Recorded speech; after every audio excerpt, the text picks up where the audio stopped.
back again with another video. Going to be making a video on the All-Star reserves. I didn't get a chance to talk about the starters. I'm gonna talk about the starters and the All-Star reserves and my thoughts and who I would have put, what changes I would have made, the snubs, anything like that that I think are snubs or anything like that. So the first one we have here is, I'm gonna start off with the Eastern Conference All-Star starters. So Trae Young, DeMar DeRozan, Kevin Durant, Giannis, and Joel Embiid. Now, obviously, everyone was thinking Zach LaVine was going to get the nod over Trae Young because Bulls are #1 seed, been one of the better teams in the league. Trae Young, they're out of the playoffs. Trae Young's been playing on another level, but the Atlanta Hawks are terrible, and that's I didn't have that strictly because. Well, partially because of my bias, I didn't want to put Zach LaVine in the starting lineup, but Trae Young has been having an amazing season, averaging like 27, 28, 29 points per game, 10, 11 assists, something like that. And he's on one of the better offensive teams in the league, but defensively, they're not really all that. And that's part of the reason why they're like the 11th or 12th seed, and that's a reason why I do have Trae Young. I did have Trae Young in my starters because he's been so good. DeMar DeRozan, obviously Chicago Bulls, #1 seed, been top 5 MVP. If he was not a guard, he would not have made the list. He would not have made the All-Star starters. That would have went to LaVine. LaVine would have been a starter. One of the Bulls would have been a starter. If DeRozan was considered a forward, then or a front court, then Zach LaVine would have had it, and Trae Young I would have been fine with having Trae Young. But since DeRozan is a guard, he gets the nod. Kevin Durant, obviously, he's probably gonna be a replacement. So hopefully they do put one of my snubs in. Giannis and Joel Embiid, obviously both of them playing at MVP levels. Joel Embiid playing the best basketball of his career, better than last year. The only reason he missed games is either rest, which he deserves, and he needs because he's more of he's a player that gets injured a lot, and COVID. That was it. Giannis hasn't really missed any games, I don't recall, and Giannis has been playing at an MVP type level. Just won a championship last year, so they're not focused on the regular season, but it's Giannis.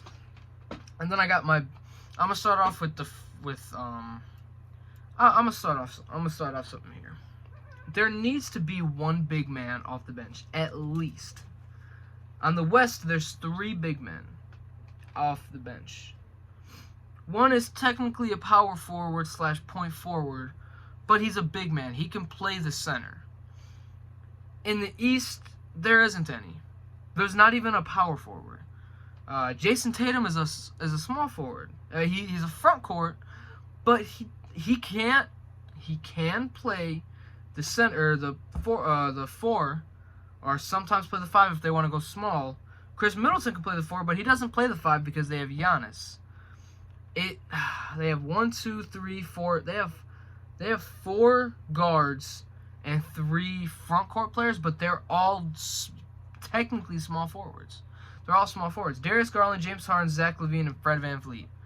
Every single one of them have a case of making the All-Star game. It's going to be tough for me to say this. James Harden wouldn't have been on my All-Star list if I knew Jared Allen was going to be off the list, Bam Adebayo was going to be off the list, Miles Bridges was going to be off the list. There's a bunch of players that have been having such a better year than James Harden that it would have been tough for me to have him on the list if I knew Jared Allen wasn't going to make it. If I knew Jared Allen wasn't going to make it, I would have put Garland or Fred VanVleet in that first reserve guard, or have Zach LaVine have one of those 3 or 2 of those 3 at those 2, and I would have had Jared Allen even if he's one of the last spots. I would have been perfectly fine with that. But Jared Allen definitely deserves to be on this list. But Darius Garland, James Harden, Zach LaVine, Fred VanVleet. Fred VanVleet had the Toronto Raptors just beat the Bulls, and Fred VanVleet was a huge part of that. Just their length is amazing. Scotty Barnes, OG. Gary Trent is a tough, smaller guard that can defend multiple players, bigger players. Chris Boucher, Pascal Siakam. They have a bunch of really good players really long defenders that it's going to be hard for teams to score on, but they need depth. Trade Dragic, trade some of those younger players you have that don't really play, and get yourself some depth. That's literally what you need, because they're all playing 40-plus minutes a game. So it's going to be tough for them to really make it far in the playoffs if everyone is playing so much minutes in the regular season. If they're playing all the games and they're playing all the minutes in the regular season, it's going to be tough for them in the playoffs because they're going to have to play a bunch of the minutes in the playoffs as well. But it seems like they've been fine so far. Fred VanVleet was just out. Siakam was out to the beginning of the year. It did not seem like he missed any time. Scotty Barnes has been a very big surprise. I didn't watch a lot of college. I watched Cade Cunningham. I watched a little bit of Jalen Suggs. I watched Jalen Green in the G League. I watched Kuminga in the G League. I watched a couple players, but Scotty Barnes was someone that I was surprised when I think it was number 3. I think he went number 3. I was very surprised on how good he started, and it's lowered because everyone's expecting what he's doing, but it was very surprising on what he did. For me, because I didn't really watch a lot of Scotty Barnes, but I'm not surprised because he went to Florida State, and Patrick Williams also went to Florida State, and they were both. I don't think either of them started either, but that was good. Chris Middleton, Jason Tatum, Jimmy Butler. Now this is my problem with one of these 3 players. Chris Middleton should not have made the All-Star team. I get it. I'm gonna look it up, but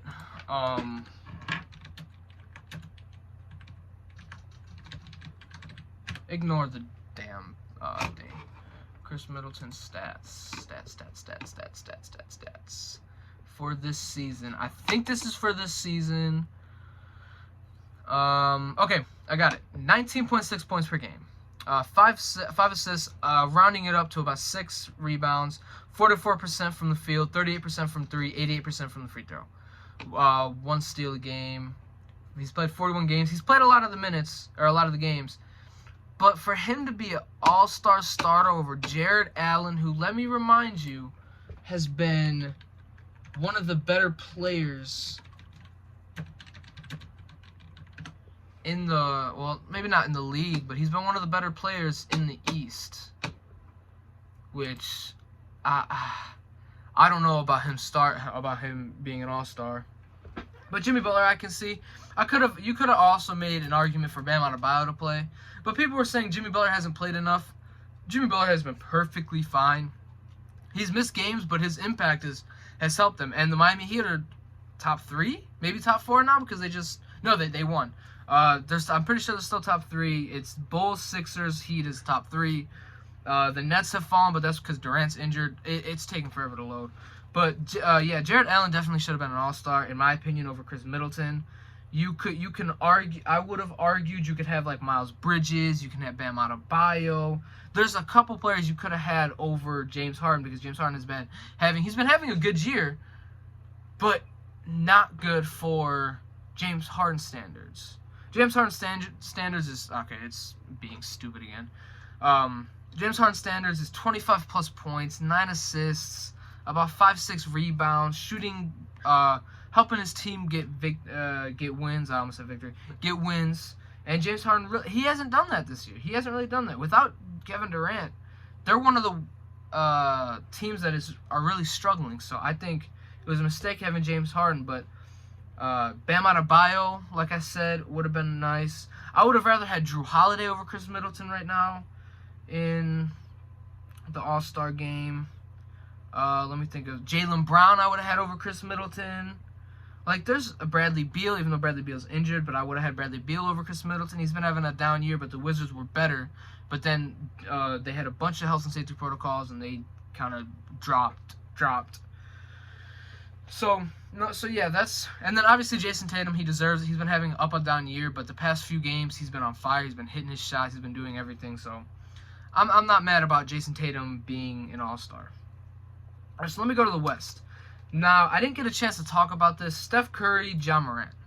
I'm happy with either of those. Ja Morant been having such a great year.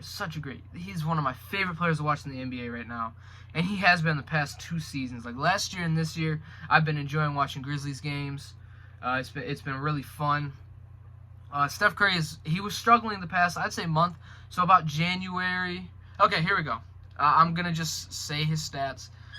So I'm gonna continue with the West in a second.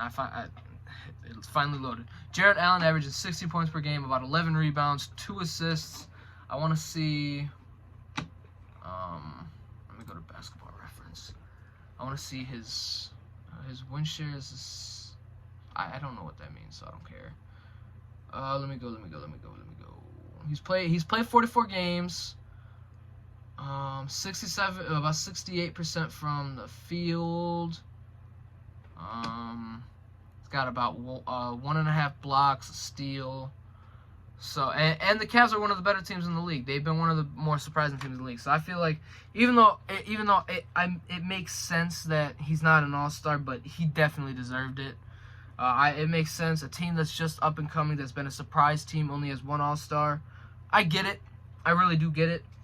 But I don't hate Chris Middleton.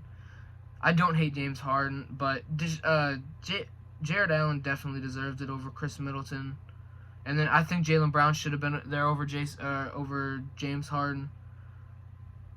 So that's just my opinion. So, like, I'm just a guy that's talking about basketball. I'm not an NBA player. I watch the game, I analyze the game, I study it because I love basketball. But if I say something stupid, it's all good. But yeah, Ja Morant, Steph Curry. Steph Curry went through about a month slump. And he kind of brought it back the past game, I think it was against the Rockets. And I think they're playing tonight against the Kings. So it'll be nice. LeBron James, Jokic, and Andrew Wiggins. Now, obviously, LeBron's injured. He might have to have a replacement. Jokic been having another MVP-type year, arguably a better year than last year. Andrew Wiggins has been having a career year, not in points per game, but just efficiency, impact, defense, him being smarter. But All-Star starter, like, I get it. Towns, Rudy Gobert, Draymond Green. It's tough putting 2 centers in there. But you can make an exception to put a Luka Doncic there. You can make an exception of putting a Devin Booker there, or even a Donovan Mitchell, or you could have even put Draymond Green there. You could have moved LeBron up. It doesn't matter. You can have one of those. You can put a Devin Booker, Luka Doncic, or Donovan Mitchell, Draymond Green, or any of the front court players in there over Wiggins. Wiggins 100% deserves to be an All-Star. I'm not hating on Andrew Wiggins.